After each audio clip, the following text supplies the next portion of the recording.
مشترک ژوند داسې ده لکه عبادت، او دا به تاسو تر مخه هم اورېدلي.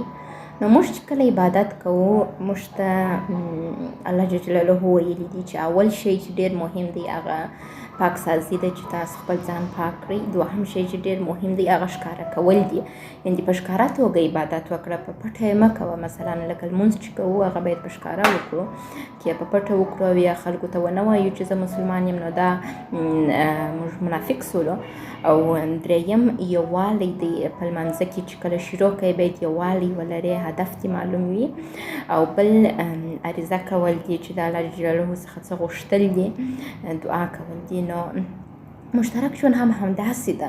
مشترک ژوند کې هم تاسو باید پاک واوسېږئ، یو بل ته فیشن وکړئ، یو بل ته ځانونه پاک وساتئ. بل داسې نه وي چې میړه تللی ګرده ورځ چې راسي د ماینې د اشپزخانې د غوړو بوی ځي، او یا میړه تللی د باندې چې راسي د خولو بوی ځي. نو چې د باندې سره راسي یو شاور وکړه، میرمن هم باید شاور وکړي، ځان پاک کړي، ستره کړي، تر څو یو بل ته ښه احساس پیدا کړي.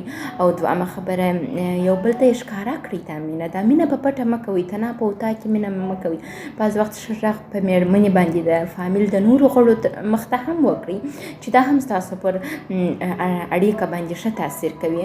او بل ته یووالی دی، تاسو خپل په منځ کې باید یووالی ولرئ، میړه و ماینه.